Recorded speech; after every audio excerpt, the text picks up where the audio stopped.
जय जोहार संगवारी हो।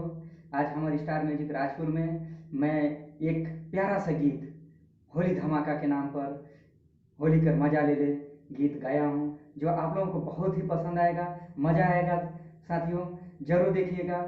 2-4 दिन में मतलब कि होली के बीच में मतलब कि रिलीज होगा।